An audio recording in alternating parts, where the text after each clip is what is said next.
त्र्यम्बकं यजामहे सुगन्धिं पुष्टिवर्धनम् उर्वारुकमिव वन्दनान् मृत्योर्मुक्षीमामृतात्।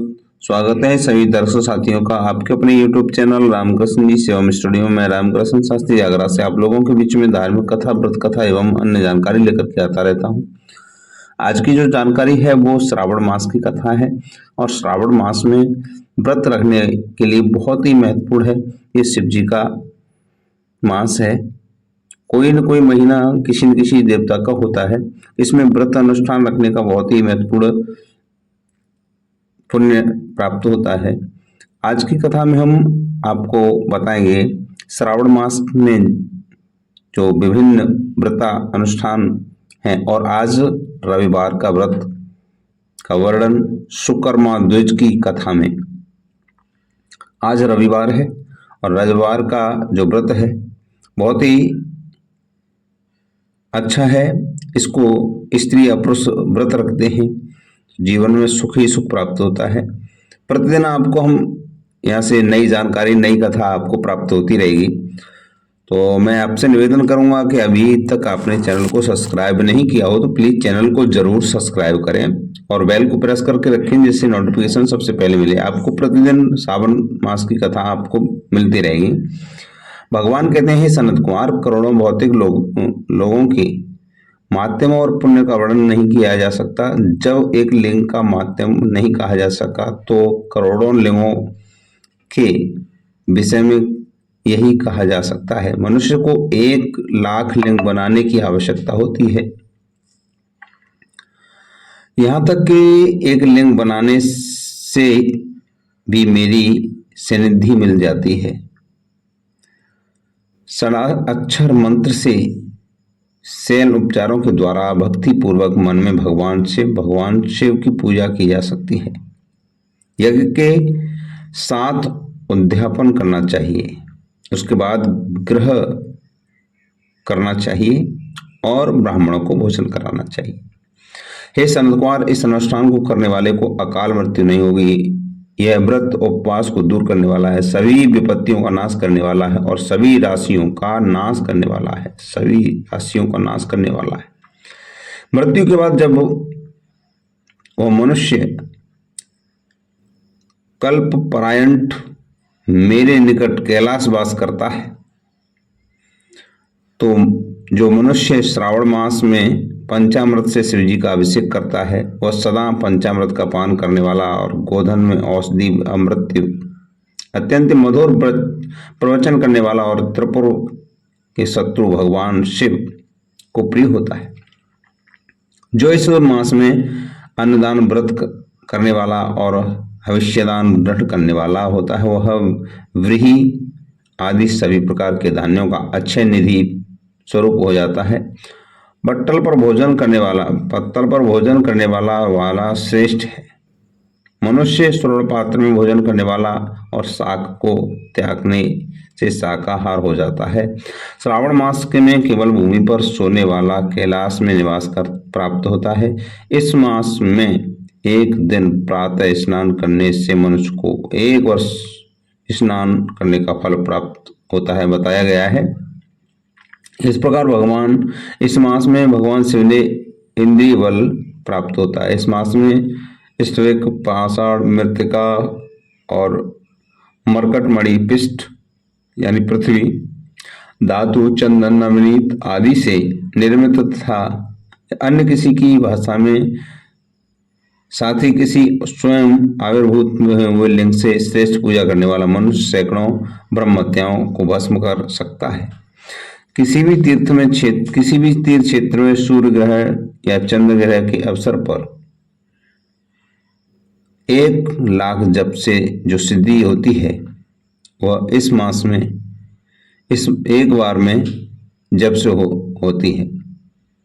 अन्य समय में जो हजारों नमस्कार और प्रदक्षिणा की जाती हैं उनका जो फल होता है वह इस मास में एक बार करने से ही प्राप्त होता है। प्रिय, इस श्रावण मास में वेद पारायण करने से सभी वेद मंत्रों की पूर्ण रूप से सिद्धि होती है। श्रद्धा को इस प्रकार से 1000 बार पुरुष सूक्त पाठ करना चाहिए। कलयुग में 4 गुना पाठ करना चाहिए। वर्ण संख्या का 100 गुना पाठ करना चाहिए और उसे युक्त करने में अचूक हो तो आलसहीन को एक मात्रा में 108 पाठ करना चाहिए। ऐसा करने वाला मनुष्य ब्रह्म हत्या आदि पापों से मुक्त हो जाता है, इसमें कोई संदेह नहीं है। गुरुपत्नी के साथ संसर्ग जन्य पाप के लिए यही महान प्रायश्चित है। इसके समान पुण्यप्रद, पवित्र और पापनाशक कुछ भी नहीं है। इस मास में एक भी दिन पुरुष सूक्त का जाप नहीं करना चाहिए।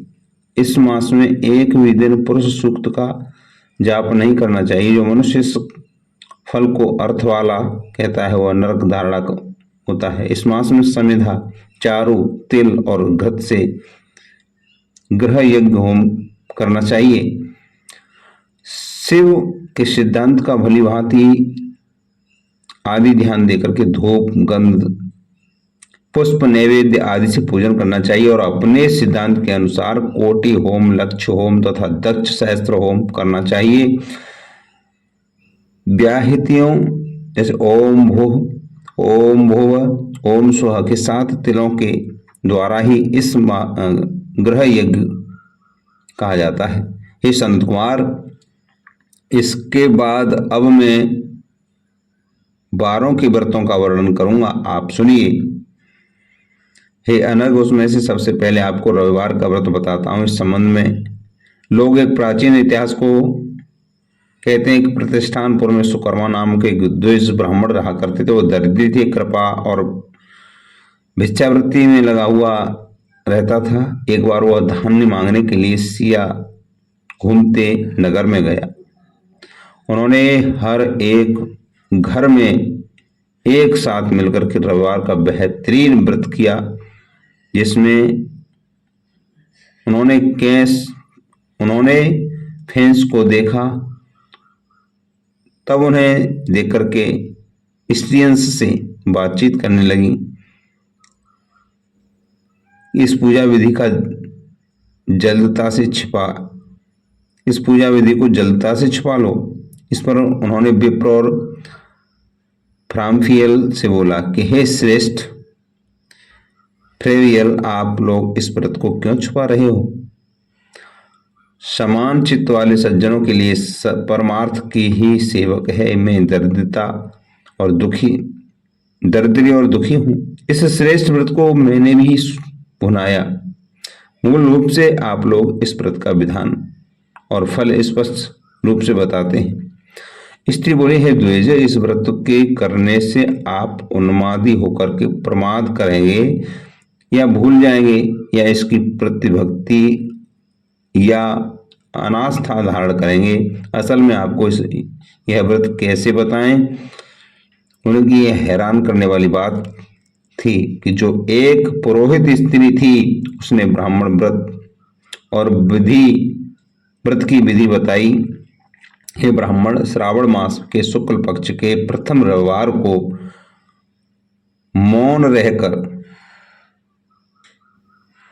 शीतल जल से स्नान करें। उसके बाद नित्य कर्म चौधरी पान के एक शुभ दल पर रक्त चंदन से सूर्य के समान पूर्ण ज्वालामुखी 12 ज्वालामुखी वाला सुंदर मंडल, उस मंडल में रक्त चंदन से युक्त सूर्य का पूजन करें। उसके बाद मिथ्या के बल भूमि पर 12 मंडलों पर अलग अलग रक्त चंदन और जपाकुसुम से मिश्रित अर्घ श्रद्धा भक्ति अभाव सूर्य को मंजूरी प्रदान करें और लाल अक्षत, जपाकुसुम और अन्य उपचारों से पूजा करें। बाद में मिश्री से युक्त नारिकेल के बीज का नैवेद्य निश्चिंत होकर के आदित्य मंत्रों से सूर्य की स्तुति करें।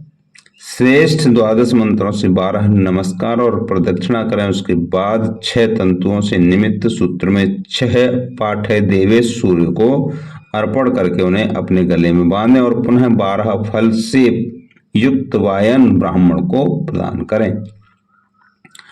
इस व्रत की विधि किसी के सामने नहीं सुननी चाहिए।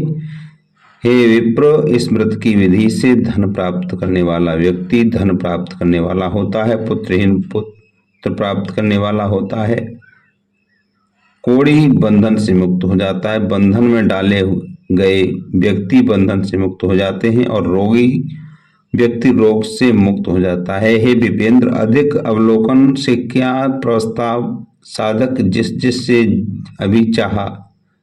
जिसने जो भी चाहा वह उस व्रत से उसके प्रभाव से उसे मिल गया। इस प्रकार श्रावण के 4 रविवार और कभी कभी 5 रविवार को यह व्रत करना चाहिए। इसके बाद व्रत की संपूर्णता का उद्यापन करना चाहिए। विपेंद्र, आप भी इसी तरह से इससे आपकी सभी मनोकामना पूर्ण होंगी। इसके बाद उन पतिव्रताओं को नमस्कार करके वह ब्राह्मण अपने घर गया, जैसा सुना था उसी से उस पूरे व्रत को किया और अपनी दोनों पुत्रियों को भी यही विधि बताई। उस व्रत के सुनने मात्र से शिव जी के दर्शन और पूजन के प्रभाव से वे कन्याएं देवांगना के सदृश समान हो गईं। उसी ब्राह्मण के घर में लक्ष्मी जी का आगमन हुआ और वे अनेक उपाय और निमित्तों के से धनवान हो गए। किसी दिन उस नगर के राजा ने ब्राह्मण के घर से निकलने वाले रास्ते से निकलने में लगने वाले समय को विंडो में दोनों सुंदर और अद्भुत कन्याओं को देखा। विंडो से, खिड़की से। त्रिलोकों में कमल, चंद्रमा आदि जो भी सुंदर देवता और दोनों कन्या अपने शरीर के तीक्षा से तिरस्कृत कर रही थीं, उन्हें देख करके राजा मोहित हो गए और क्षण भर में ही स्मारक चिन्ह हो गए। ब्राह्मणों ने शीघ्र ही दोनों कन्याओं को ले लिया और उन्होंने दोनों कन्याओं को राजा के सामने पेश किया। उस राजा को पति के रूप में प्राप्त करके वे कन्याएं भी प्रसन्न हो गईं और स्वयं इस व्रत को करने लगीं और पुत्र आदि से प्रिय हो गईं। हे मुनीश्वर, महान ऐश्वर्य देने वाले इस व्रत को मैंने तुमसे कहा। हे विधि, जिस विधि के श्रवण से मनुष्य सभी मनोरथों को प्राप्त होता है, उसके व्रत के फल का वर्णन कैसे किया जाए। तो ये अध्याय यहीं विराम लेता है। मिलते हैं कल के अध्याय के साथ। जय श्री राधे कृष्ण, जय श्री श्याम, हर हर भोले।